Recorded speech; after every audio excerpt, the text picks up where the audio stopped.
Good morning. शुभ सकाळ. सुरुवात करूया आपण आजचा क्लास. आजचा क्लास आपण जो घेणार आहोत यामध्ये जे काही विद्यार्थी नव्यानं जॉईन झाले त्यांच्यासाठी थोडक्यात माहिती म्हणजे विद्यार्थी मित्र हो, आपण एकूण 15 दिवस क्लास घेणार आहोत. या 15 दिवसामध्ये गणित या विषयासाठी आपण 8 दिवस या ठिकाणी अभ्यास देणार आहोत. म्हणजे गणित हा विषय एकूण 8 दिवस घेतला जाणार आहे आपल्या माहितीस्तव. जे विद्यार्थी नवीन आज जॉईन झाले त्यांच्यासाठी. त्याचबरोबर तुमचा जो रोल नंबर तुम्हाला दिलेला आहे ग्रुपवर त्या नंबरनेच जॉईन करावे, कारण झूम मीटिंग जे रन केली जाते त्यामध्ये जर तुमचा रोल नंबर नसेल तर तुम्हाला कदाचित रिमूव्ह केलं जाऊ शकतं. म्हणजे या सूचना दिलेल्या असतात आणि मग ते आमचे सहाय्यक तुम्हाला रिमूव्ह करतात. त्यामुळे शक्यतो सर्वांनी तुमचा जो रोल नंबर दिलेला आहे ग्रुपवर आणि जर तिथं नंबर नसेल तर तुमचं नाव लिहा, तुम्हाला रोल नंबर दिला जाईल आणि तोच रोल नंबर या ठिकाणी तुम्हाला एडिट करायचा आहे. आता या ठिकाणी जर आपण पाहिलं तर 19 नंबर नुसता टाकलाय पण पुढे नाव नाही लिहिलेलं. सर्वांनी रोल नंबर टाकूनच जॉईन व्हायचंय. 19 नंबर कोणाचा आहे 19 लिहिले, फक्त पुढे नाव लिहिलेलं नाही. त्यामुळे शक्यतो नाव लिहा, कारण जे टेक्निकल काम बघतात त्यांना जर ते लक्षात आलं की यांचा रोल नंबर नाही तर ते लगेच रिमूव्ह करून टाकतात झूममधून. तुमची झूम मीटिंग चुकू शकते. तर असो, तर सुरुवात करूया आपण आजचा क्लास. सर्वांनी रोल नंबर टाकूनच जॉईन होत चला. आणि रोल नंबर टाकत असताना आपण रिनेम करून लगेच रोल नंबर घेऊ शकतात. तर आपण जे 15 दिवसाचं एकूण लेक्चर घेणार आहोत त्यामध्ये पुन्हा एकदा सर्वांसाठी जे 8 दिवस आपण गणित हा विषय घेणार आहोत. गणित 8 दिवस. त्यानंतर 3 दिवस आपण बुद्धिमत्ता हा घटक घेणार आहोत. रिव्हिजनमध्ये पण आपल्याला नियोजन माहिती असलं पाहिजे. 2 दिवस मराठी व्याकरण, म्हणजे मराठी संबंधी सर्व तुम्हाला कन्सेप्ट, गेस आणि सर्व काही माहिती दिली जाईल. आणि 2 दिवस जी के. असा एकूण आपला 15 दिवसचा शेड्यूल आहे. यामध्ये आत्तापर्यंत फक्त 2 दिवस झालेत आणि ते गणिताचे. आज गणिताचा 3रा दिवस आहे.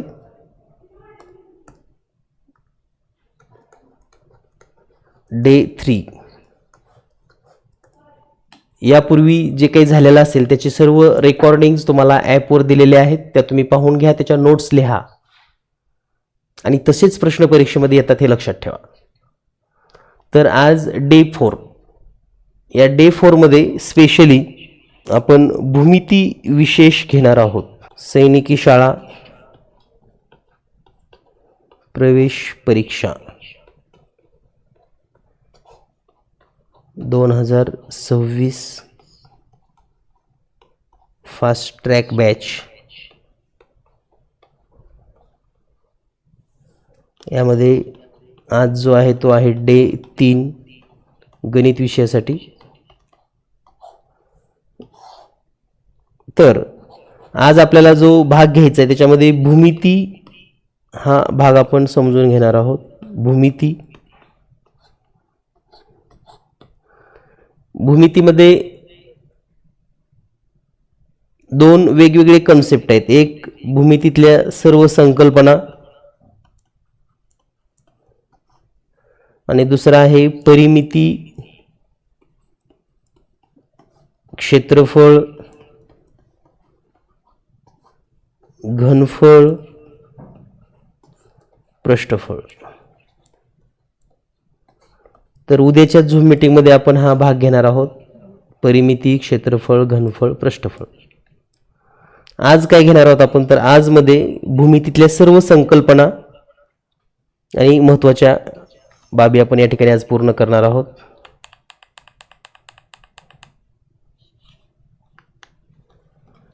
तर सुरुवात करूया आपण भूमिती. आता भूमितीमध्ये महत्त्वाच्या बाजू जर आपण पाहिल्या, काही महत्त्वाचे कन्सेप्ट परीक्षेमध्ये कसे विचारले जातात, कारण हा भाग इतका सहज सोपा जरी असला तरी परीक्षेच्या दृष्टीने आपण आवर्जून लक्ष देणं गरजेचं आहे. आर्यन हिले आणि ओप्पो CH 2387 तुम्ही रिनेम करून घ्या. पार्टिसिपेंटला क्लिक करून तुमचा रोल नंबर टाकूनच जॉईन व्हा. नसेल तर मग टेक्निकल टीम तुम्हाला बाहेर काढू शकते झूम मीटिंगमधनं. त्यामुळे पुन्हा पुन्हा सूचना देण्यात योग्य नाही वाटत मला. पण ओप्पो CH 2387 तुमचा रोल नंबर काय आहे त्या पद्धतीने रोल नंबर टाका आणि पुढे नाव आणि आडनाव लिहायचंय आणि मगच जॉईन व्हायचंय. तर भूमितीतल्या संकल्पनामध्ये पहा, सर्वांना माहिती असाव्यात.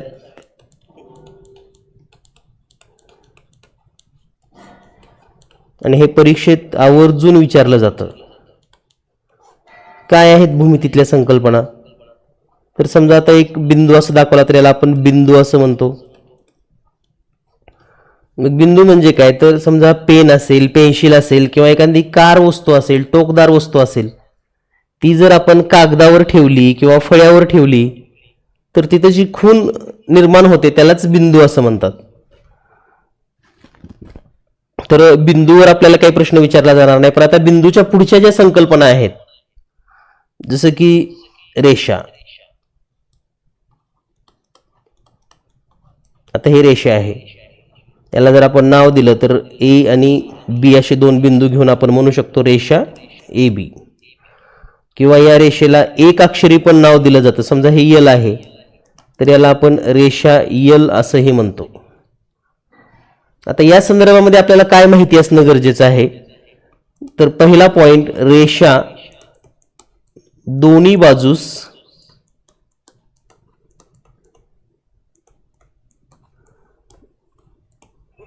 अमर्यादित वाढते. Means it increase both side infinitely. अमर्याद म्हणजे परीक्षेत असा प्रश्न येतो की रेषा एकाच बाजूला वाढते. चुकी बरोबर लिहा. यामध्ये असे वाक्य येतात, लक्षात ठेवा. रेषा एकाच बाजूस वाढते, रेषा दोन्ही बाजूस अमर्याद वाढते. हे दोन वाक्य आपल्याला माहिती असले पाहिजेत. ठीक आहे. आणि तुम्ही चालूवर नोट डाऊन करत चला तुम्हाला काय जे लिहायचं आहे ते. ठीक आहे. आपण वेगळा वेळ काही देणार नाही यासाठी, किंवा मग याची रेकॉर्डिंग पाहून पण तुम्ही नंतर बघू शकता अजून. यानंतर हा पहिला पॉइंट झाला बिंदू, दुसरा रेषा.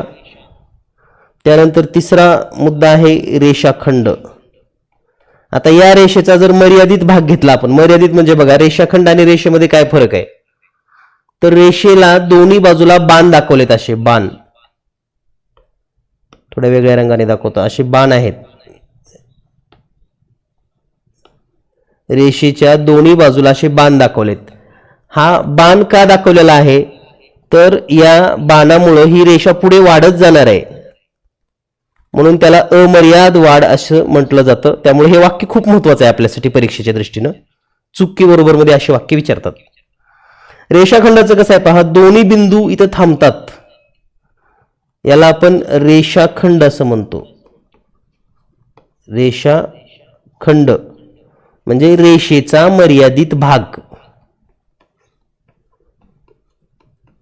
रेषेचा मर्यादित भाग म्हणजेच रेषाखंड. आता याला जर नाव दिलं आपण AB, तर याला आपण रेख असं पण वाचतो. रेख AB असं म्हणता येतं, किंवा रेषाखंड AB असंही म्हणता येतं, किंवा रेख BA असंही म्हणता येतं. म्हणजे याला उलट सुलट कसंही वाचता येतं. AB म्हणू शकतात किंवा BA म्हणू शकतात. रेषेला पण तसंच आहे. रेषेला पण तुम्ही उलट सुलट कसंही वाचू शकतात. ठीक आहे. तर हा कन्सेप्ट क्लिअर झाला तुम्हाला. रेषेलाही आपल्याला कसंही वाचता येतं. ती आहे नेक्स्ट संकल्पना पुढची. रिनेम मध्ये आणखी ओप्पो रिमूव्ह केल्यानंतर पुन्हा वाईट वाटू देऊ नका. तुम्ही तुमचा रोल नंबर आणि नाव टाका. नाव लिहिता येत नाही का? ओप्पो कोणाचा मोबाईल आहे? रेज हँड करा. तुम्ही तुमचं माईक चालू करून बोलू शकतात. ओप्पो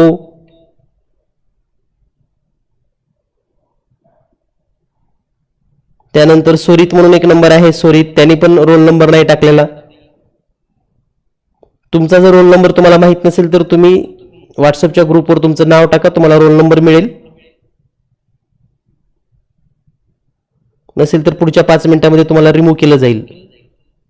सोरीत, पस्तापुरे आणि ओपो या दोन्ही नंबरनी रोल नंबर टाकून जॉईन व्हायचंय. रोल नंबर टाका आणि मग पुढे तुमचं नाव लिहा आणि मग जॉईन व्हा. नसेल तर तुम्हाला 5 मिनिटात रिमूव्ह केलं जाईल. आणि आता ही तिसरी सूचना, यानंतर तुम्हाला कोणतीही सूचना दिली जाणार नाही. यानंतर पुढचा जो चौथा भाग आहे तो आहे किरण.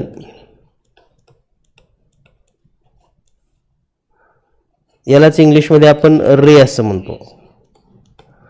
तर किरण म्हणजे काय पहा, एकाच दिशेने वाढत जाणारा.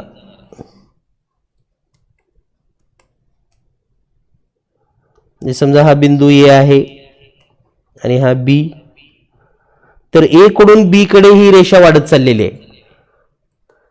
रेषेमध्ये कसं होतं, दोन्ही बाजूला रेषा वाढायची, परंतु किरणमध्ये काय होतं, तर किरणमध्ये रेषा ही एकाच दिशेने वाढत जाते.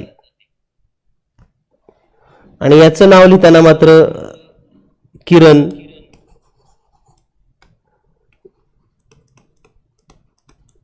ए बी असं लिहितात. जर समजा किरण बी ए असं जर कुठं लिहिलं बी ए, तर हे पूर्णतः चुकीचं आहे, हे लक्षात ठेवा. म्हणजे साधं आणि सिंपलच असतं, परंतु काय होतं आपण कदाचित फसू शकतो. म्हणून या ठिकाणी आवर्जून तुम्हाला या ठिकाणी सांगायचं म्हणजे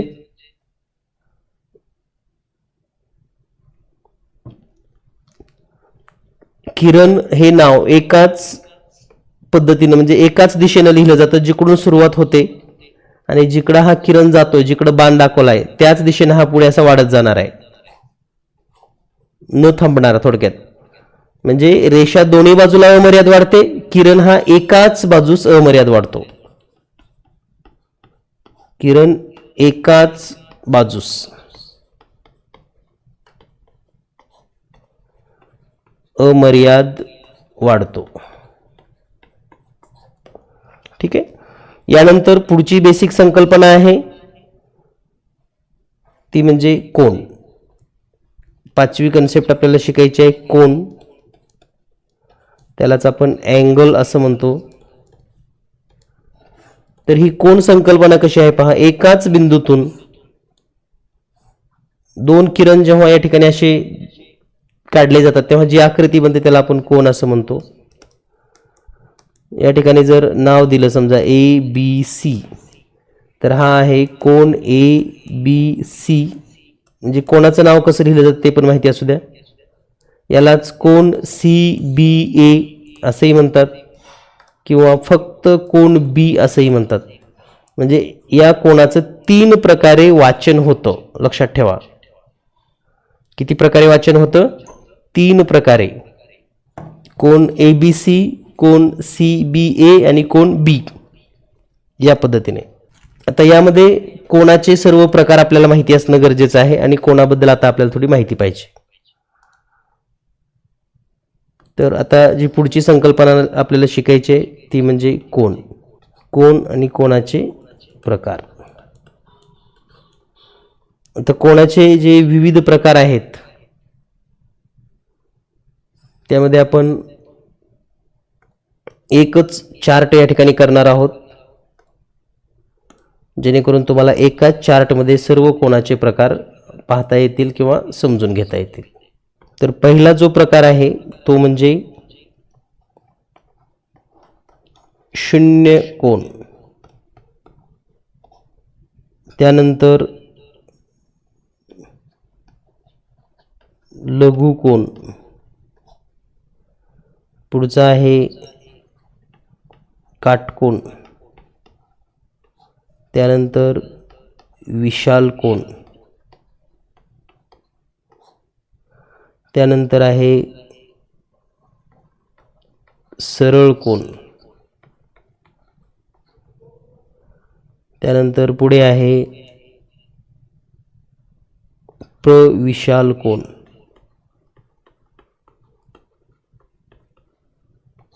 आणि शेवटचा आहे पूर्ण कोन.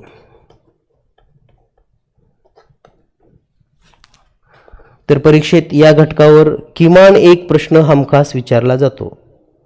जसं आपण जे गुणधर्म पाहिले त्या गुणधर्मामध्ये तुम्हाला सांगितलं होतं की जे काही कोण आहेत किंवा जे काही कोणाचे प्रकार आहेत, तर आता या कोणाला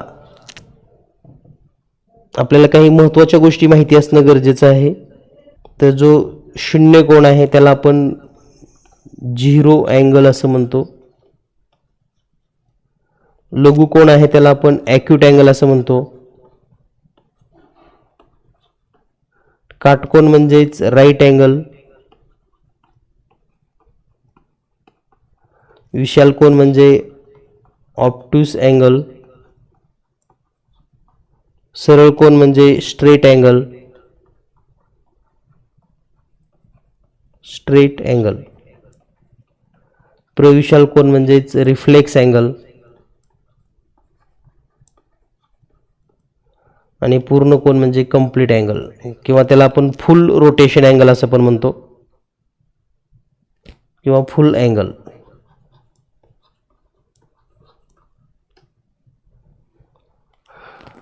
तर आता ह्या सर्व संकल्पना पाहत असताना शून्य कोण कोणाला म्हणतो? ज्या कोणाचं माप 0 अंश असतं. लघु कोन म्हणजे काय? तर 0 पेक्षा मोठा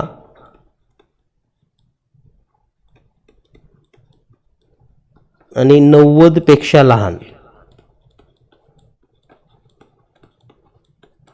याला आपण लघु कोन किंवा ॲक्यूट अँगल असं म्हणतो. काटकोन म्हणजे काय? ज्याचं माप 90 अंश आहे त्याला आपण काटकोन असं म्हणतो. विशाल कोन म्हणजे काय? तर 90 अंशापेक्षा मोठा आणि 180 अंशापेक्षा लहान, याला आपण विशाल कोन असं म्हणतो. सरळ कोन म्हणजे काय? तर 180 अंश माप असलेला त्याला आपल्याला सरळ कोन म्हणता येतं. प्रविशाल कोन म्हणजे काय? 180 अंशापेक्षा मोठा आणि 360 अंशापेक्षा लहान, आणि पूर्ण कोन म्हणजेच 360 अंश. आता यांच्या जर आपण आकृत्या काढल्या तर लक्षात येईल तुम्हाला. आता 90 अंशाचा कोन आधी आपण पाहूयात कसा असतो. तर सरळ या ठिकाणी असं लंब असल्यासारखी रेषा असते. तर हा आहे 90 अंश आणि इथं खून केली जाते असे 90 अंश म्हणून. आता 90 अंशापेक्षा लहान कसा असेल? तर तो 30 अंश, 40 अंश, 50 अंश, 60 अंश, 70 अंश हा सगळा लघु कोनाचा भाग आहे. विशाल कोन म्हणजे काय? 90 पेक्षा मोठा असलेला.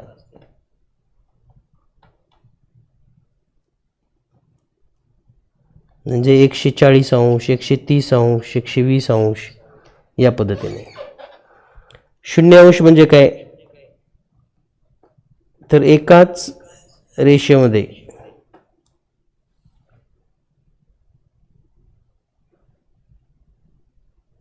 एकाच दिशेने जाणारे जर दोन बाण असतील तर त्याला आपण 0 अंश असं म्हणतो.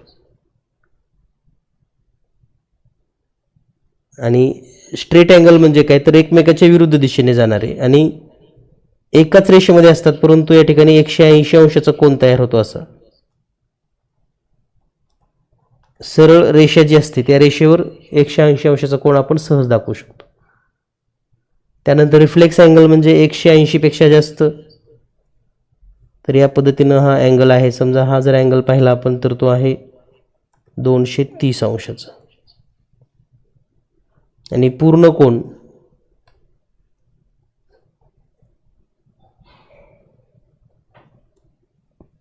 म्हणजेच 360 अंश. 0 अंश 0 पेक्षा मोठा, 90 पेक्षा लहान, 90 अंश, 180 अंश हे सर्व कोनांचे प्रकार आहेत. तर या कन्सेप्टवर परीक्षेमध्ये 1 किंवा 2 प्रश्न हमखास विचारतात हे लक्षात ठेवा. ठीक आहे. आता यामध्ये परीक्षेत कसं असू शकतं, समजा काटकोनाचा दुप्पट असेल किंवा काटकोनाचा निम्मा असेल किंवा काटकोन, म्हणजे सरळ सरळ असा एक नमुना प्रश्न पाहूया आपण. बघा कसा प्रश्न येतो परीक्षेमध्ये. मध्ये काटकोनाच्या तिप्पटमध्ये काटकोनाचा निमपट वजा केला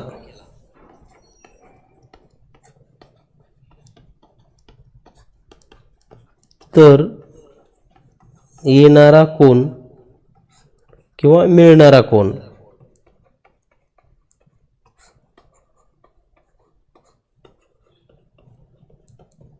कोणत्या प्रकारचा असेल.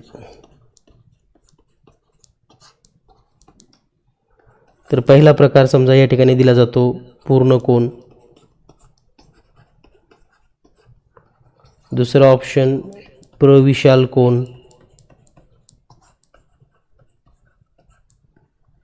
तिसरा ऑप्शन शून्य कोन आणि चौथा विशाल कोन.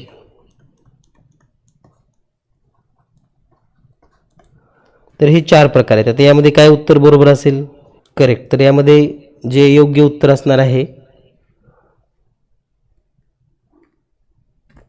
काटकोनाच्या तिपटीमध्ये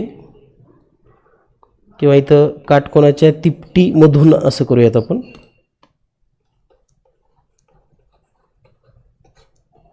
मधून काटकोनाचा निमपट वजा केला. आता काटकोनाची तिप्पट म्हणजे काय, तर 90 गुणिले 3, तर ती येईल 270 आणि याच्यातून त्याचा निमपट वजा करायचा आहे. म्हणजे किती वजा करायचं आहे? 45. म्हणजे या ठिकाणी उत्तर किती येईल मग? 5, 2, 2, 225. आणि हा प्रकार आहे प्रविशाल कोनाचा. तर या पद्धतीने तुम्हाला प्रश्न विचारले जाऊ शकतात.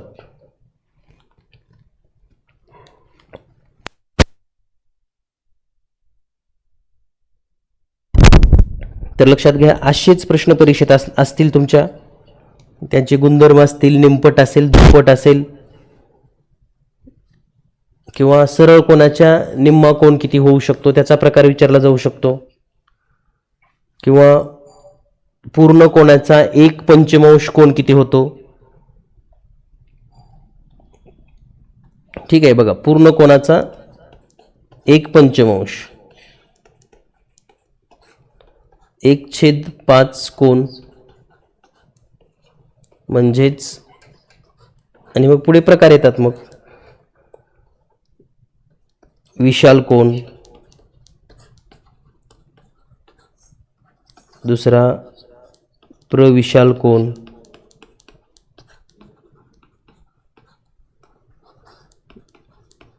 लघु कोन, काटकोन. ठीक आहे. म्हणजे आता पूर्ण कोनाचा 1/5, तर पूर्ण कोन किती असतो? 360 अंश आणि त्याचा 1/5 म्हणजे उत्तर येणार आहे 72 अंश. तर हा असेल लघु कोन. ठीक आहे. या पद्धतीने आता तुम्हाला प्रश्न सोडवायला काही अडचण नाही. तुम्ही सर्वजण असे प्रश्न सोडवू शकाल. यानंतर नेक्स्ट एक संकल्पना परीक्षेत विचारतील किंवा नाही माहिती, पण आपल्याला माहिती असू द्या. ते म्हणजे कोटी कोन.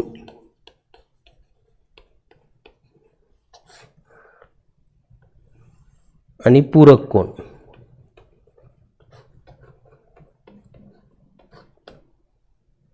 तर कोटी कोन कुणाला म्हणायचं आणि पूरक कोन कुणाला म्हणायचं? तर कोटी कोन म्हणजे काय पहा, ज्या दोन कोनाची बेरीज, ज्या दोन कोनांची बेरीज 90 अंश असते त्यास एकमेकांचे कोटी कोन असं म्हणतात. आणि पूरक कोन मध्ये काय आहे हेच वाक्य लक्षात ठेवा. ज्या दोन कोनांची बेरीज, ज्या दोन कोनांची बेरीज 180 अंश असते त्यास एकमेकांचे पूरक कोण म्हणतात. तर आता उदाहरण जर पाहिलं आपण, समजा एक कोण आहे आपल्याकडे,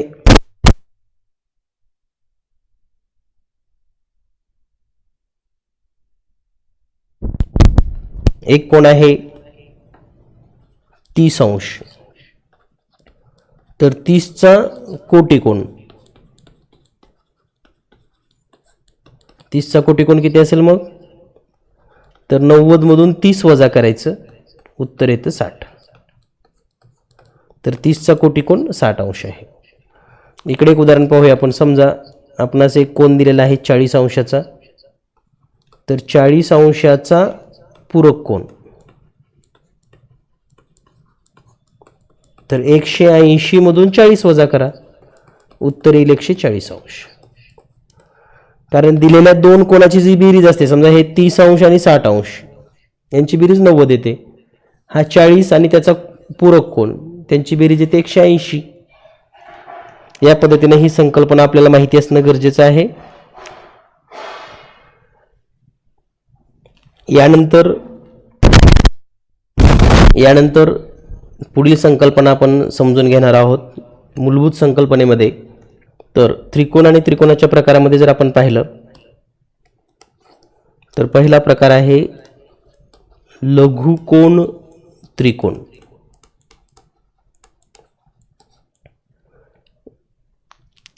आता हे जे आपण जे प्रकार पाहणार आहोत, तर हे कोणावरून पडणारे प्रकार आहेत, लक्षात घ्या. लघुकोन. दुसरा आहे विशाल कोन त्रिकोण.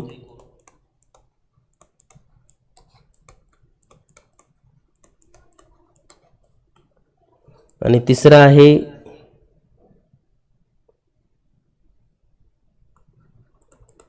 काटकोन त्रिकोण. आता या नावावरूनच तुम्हाला लक्षात आलं असेल लघुकोन म्हणजे काय, तर त्या त्रिकोणाचे तिन्ही कोन लघुकोन असतात. समजा हा 70 अंशाचा आहे, हा 60 अंशाचा आहे, हा 50 अंशाचा आहे.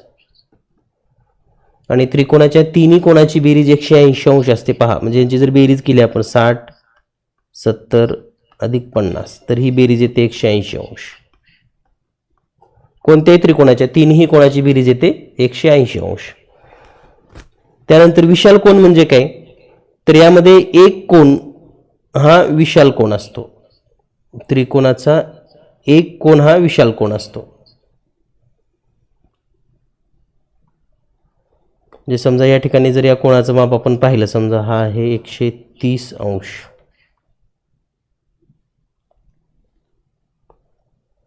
ठीक आहे. मग आता हे बाकीचे जे कोण असणार आहेत, समजा हा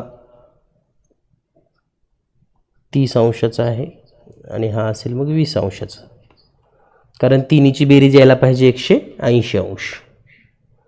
तर फक्त एक कोन विशाल कोन म्हणून त्याला विशाल कोन त्रिकोण असं म्हणतात.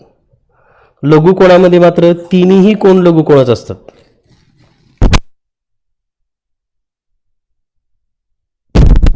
आणि काटकोन त्रिकोणामध्ये काटकोन त्रिकोण एक कोन हा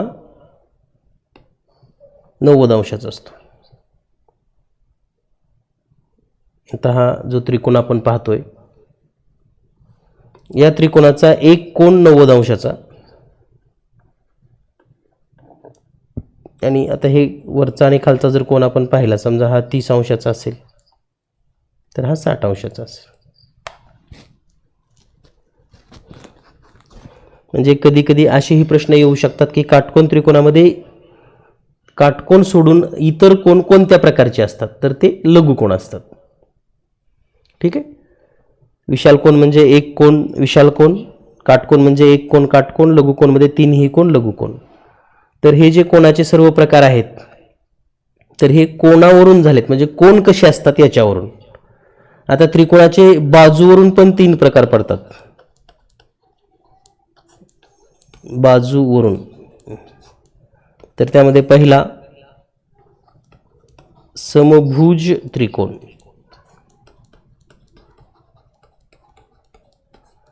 त्यानंतर दुसरा समद्विभुज त्रिकोण आणि तिसरा विषमभुज त्रिकोण. तर लक्षात घ्या, समभुज त्रिकोण, समद्विभुज त्रिकोण आणि विषमभुज त्रिकोण. तर समभुज त्रिकोण म्हणजे काय? तर ज्या त्रिकोणाच्या तिन्ही बाजू समानच असतात त्याला आपण समभुज त्रिकोण असं म्हणतो आणि त्याच्या बाजूवर अशा सारख्या खुणा दिलेल्या असतात. विषम, आता याचं जे नाव आहे, सम म्हणजे सारख्या, भुज म्हणजे भुजा, सारख्या भुजा असतात म्हणून याला आपण समभुज त्रिकोण असं म्हणतो.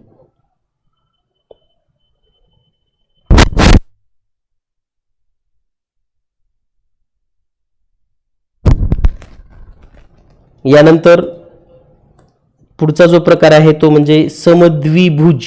नावावरून लक्षात येतं तुम्हाला, सम म्हणजे सारख्या, द्वि म्हणजे दोन, भुज म्हणजे भुजा. तर या ठिकाणी या दोन भुजा सारख्या असतात म्हणून याला आपण समभुज त्रिकोण असं म्हणतो. म्हणजे तिन्ही बाजू सारख्या असतील तर समभुज, दोन बाजू सारख्या असतील तर समद्वि. सम म्हणजे सारख्या, द्वि म्हणजे दोन आणि भुज म्हणजे भुजा, या पद्धतीने. आणि जो पुढचा प्रकार आहे त्रिकोणाचा तो म्हणजे विषमभुज. म्हणजे याची कोणतीही बाजू सारखी नसते, तिन्ही बाजू वेगवेगळ्याच असतात. तर हा विषमभुज त्रिकोण किंवा हा पण विषमभुज त्रिकोण. इथं प्रत्येक बाजू वेगवेगळी असते. ठीक आहे. आता दोन्ही मिळून पण असे वेगळे प्रकार होतात. दोन्ही मिळून म्हणजे काय? तर ते नाव बाजूवरून बी सांगायचं आणि कोणावरून पण सांगायचं. जसं की आता तुम्हाला जर समभुज त्रिकोण काढला तर समभुज मध्ये प्रत्येक कोण 60 अंशाचा असतो. तर याला तुम्ही लघुकोन त्रिकोण पण म्हणू शकतात. म्हणजे समभुज त्रिकोण हा लघुकोन त्रिकोण असतो असं म्हणता येतं आपल्याला. लक्षात. आता समद्विभुज त्रिकोण हा पण लघुकोन त्रिकोण असतो. समजा हा वरचा 20 अंशाचा कोण आहे, तर हे आता असतील मग 80 अंश आणि 80 अंश, तर हा पण लघुकोन त्रिकोण झाला. ठीक आहे. आता विषमभुज मध्ये तो लघुकोन पण असू शकतो, विशाल कोण पण असू शकतो आणि काटकोन पण असू शकतो. कारण समभुज मध्ये जर तुम्ही अशी आकृती काढली, म्हणजे विषमभुज मध्ये जर अशी आकृती काढली, तर आता या ठिकाणी हा काटकोन आहे आणि तिन्ही बाजू वेगवेगळ्याच आहेत, हा पण विषमभुज होऊ शकतो. म्हणजे जर परीक्षेत तुम्हाला असं फसवलं गेलं की, म्हणजे तुम्हाला असं वाक्य दिलं जातं की काटकोन त्रिकोण हा समभुज त्रिकोण असतो, तर हे चुकीचं आहे. कारण काटकोनामध्ये एक कोण 90च आहे. पण जर तुम्हाला असं म्हटलं की काटकोन त्रिकोण हा समद्विभुज त्रिकोण असतो, कारण समद्विभुज काटकोन आपण काढू शकतो. उदाहरणार्थ पहा, समद्विभुज काटकोन कसा येतो. तर आता हा काटकोन त्रिकोण आहे 90 अंश आणि ह्या दोन बाजू सारख्या आहेत, हा झाला समद्विभुज. काटकोन त्रिकोण हा विषमभुज पण असतो किंवा समद्विभुज हा लघुकोन असतो. म्हणजे हे मिक्सिंग असे विचारतात ते. म्हणजे वाक्य जर दिले तुम्हाला तर कोणतं वाक्य बरोबर आहे आणि कोणतं वाक्य चूक आहे हे तुम्हाला व्यवस्थित ओळखता आलं पाहिजे. ठीक आहे. तर यावरून आपल्याला ही सर्व माहिती, बेसिक कन्सेप्ट आहे आणि याच्यावर तुम्हाला सेंटेन्सच देऊन विचारणार, म्हणजे वाक्य देऊन चूक की बरोबर, योग्य अयोग्य किंवा विधान 1 आणि विधान 2, कोणतं विधान बरोबर आहे कोणतं विधान चूक आहे असंही विचारलं जाऊ शकतं. सर्वांना हे कन्सेप्ट लक्षात आले असतील. ओके. यानंतर आपण पुढील कन्सेप्ट पाहणार आहोत, ज्यामध्ये चौरस आणि आयत या दोन बाबीवर आपल्याला माहिती घ्यायची. तर एक चौरस आणि दुसरा आयत.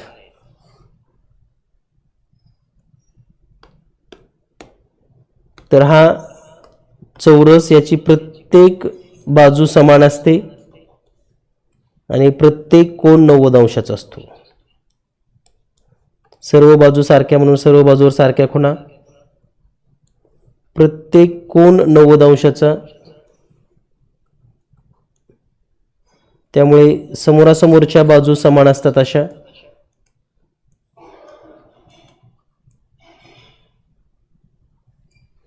याला जर आपण नाव दिलं ए बी सी आणि डी, याला जर नाव दिलं समजा पी क्यू आर एस,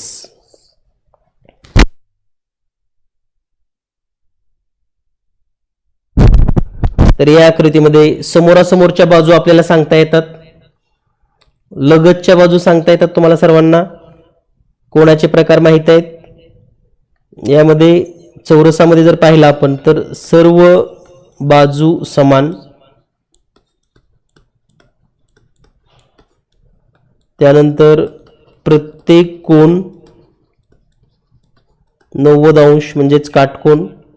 आयतामध्ये काय लिहिता येईल, फक्त सम्मुख, सम्मुख म्हणजे समोरासमोरच्या, सम्मुख बाजू एकरूप. आता एकरूप आणि समान दोन्हीचा अर्थ एकच आहे, लक्षात ठेवा. त्यानंतर प्रत्येक कोन 90 अंशाचा असतो. चौरसामध्ये कर्ण एकरूप असतात, कर्ण एकरूप असून परस्परांना काटकोनात दुभागतात. आयतामध्ये मात्र कर्ण एकरूप असतात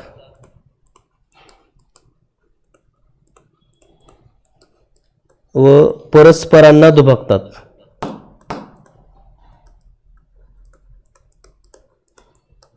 परस्परांना दुभागतात.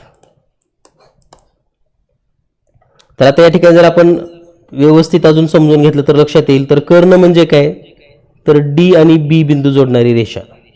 तर हे सम्मुख बिंदू जोडणारी रेषा बी डी हा एक कर्ण आहे आणि ए सी हा एक कर्ण आहे. तर हे दोन कर्ण आहेत, जे कर्ण परस्परांना या ठिकाणी काटकोनात दुभागतात. म्हणजे इथे काटकोन होतो आणि हा ओ बिंदू असेल तर हे ओ ए आणि ओ सी समान असतं, ओ डी आणि बी ओ हे समान असतं. याला म्हणायचं काटकोनात दुभागणे. तसं जर आपण या ठिकाणी आयतामध्ये पाहिलं तर कर्ण समानच असतात आणि कर्ण एकमेकांना दुभागतात, पण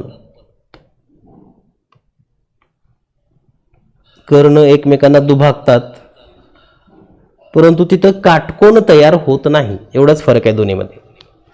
काय फरक आहे दोन्हीमध्ये, काटकोन तयार होत नाही आणि या ठिकाणी काटकोन तयार होतो. ठीक आहे. तर या संकल्पना लक्षात ठेवा. आणि आता शेवटची महत्त्वाची संकल्पना त्या म्हणजे वर्तुळासंबंधी. आज आपण भूमितीतल्या सर्व संकल्पना पाहिल्यात आणि या सर्व संकल्पना मिळून किमान 5 प्रश्न परीक्षेमध्ये असतात. या सर्व संकल्पनेवर आधारित 5 प्रश्न परीक्षेमध्ये विचारले जातात. यानंतर आपल्याला पाहायचं आहे वर्तुळ. आता वर्तुळ या संकल्पनेसंबंधी जर पाहिलं आपण तर एका विशिष्ट बिंदूपासून समान अंतरावर असणारा बिंदूचा संच. तर या ठिकाणी हा जो केंद्रबिंदू आहे याला आपण ओ नाव देऊयात. तर याला आपण केंद्रबिंदू असं म्हणतो.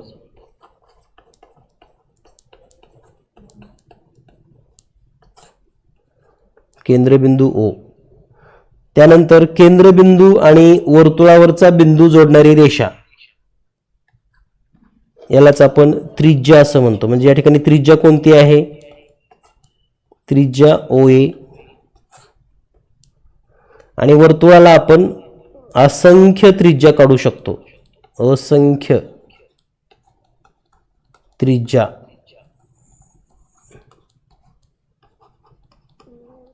काढता येतात, असंख्य त्रिज्या काढता येतात. त्यानंतर जर आपण पाहिलं तर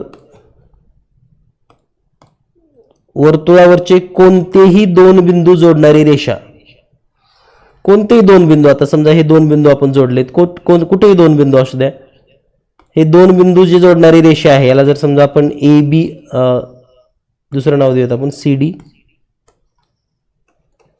सी डी, तर याला आपण काय म्हणतो,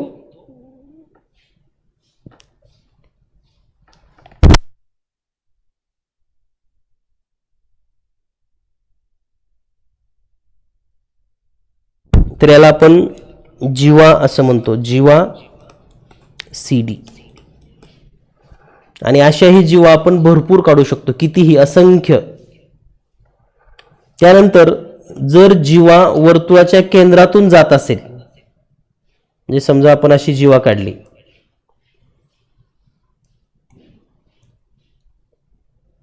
आणि याला जर नाव दिलं समजा पी क्यू, तर याला म्हणतात व्यास, व्यास पी क्यू. आणि व्यास हा त्रिज्येच्या दुप्पट असतो,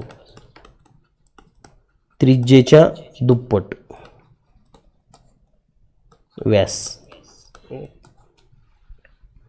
कारण या ठिकाणी जर पाहिलं आपण आता ओपी आणि ओक्यू या दोन त्रिज्या आहेत, म्हणजे वरची एक त्रिज्या आणि खालची एक त्रिज्या, म्हणून दोन त्रिज्या म्हणजेच व्यास. आता सगळ्यात महत्त्वाचं लक्षात घ्या, जीवा, या जीवाचे जे शेवटचे दोन बिंदू आहेत ते वर्तुळावरच असतात, हे लक्षात घ्या. केंद्रबिंदू किंवा त्रिज्येचा विचार केला तर एक बिंदू केंद्रबिंदू असतो आणि दुसरा बिंदू वर्तुळावर असतो. ही आहे त्रिज्या, ही आहे जीवा, हा व्यास. ठीक आहे. यानंतर छेदन नावाने एक आपल्याला नवीन संकल्पना शिकायची, छेदन रेषा. आता पहा, जर आपण एक रेषा काढतो या ठिकाणी, ती अशी गेलेली आहे. आता ही रेषा आहे, ही वर्तुळाला छेदून गेली, अशी छेदून वर्तुळाला इकडून तिकडं अशी. तर याला समजा जर एल नाव दिलं तर या ठिकाणी याला आपण छेदन असं म्हणतो. आणि यासाठी मागील पेपरमध्ये एक वेगळा प्रश्न, म्हणजे वेगळा शब्द वापरलाय, ते म्हणजे व्यूकोजा, व्यूकोजा असा शब्द आहे. आणि असं दिलं होतं त्याच्याबद्दल माहिती की वर्तुळाच्या युकोजा म्हणजे जिचा अंत्यबिंदू वर्तुळावर असतो असा रेषाखंड आहे. अंत्यबिंदू म्हणजे शेवटचे बिंदू वर्तुळावर असतात असं आहे का? हे नाही, म्हणजे हे चुकीचं विधान होतं. म्हणजे मागील परीक्षेत आलेलं सांगतोय मी तुम्हाला, लक्षात घ्या. तर व्यूकोजा ही वर्तुळाला छेदून जाते. ठीक आहे. आणि आणखी एक संकल्पना लक्षात ठेवायची ती म्हणजे स्पर्शिका. इथं वर लिहितोय मी केंद्रबिंदूच्या वर स्पर्शिका. तर स्पर्शिका म्हणजे काय? तर या वर्तुळाला जर एखादी रेषा असं स्पर्श करून जात असेल, समजा ही स्पर्श केलेली रेषा आहे पहा. आता ही रेषा आहे, याला जर आपण यम नाव दिलं तर या ठिकाणी एका बिंदूमध्ये छेदते. समजा हा बिंदू आहे टी.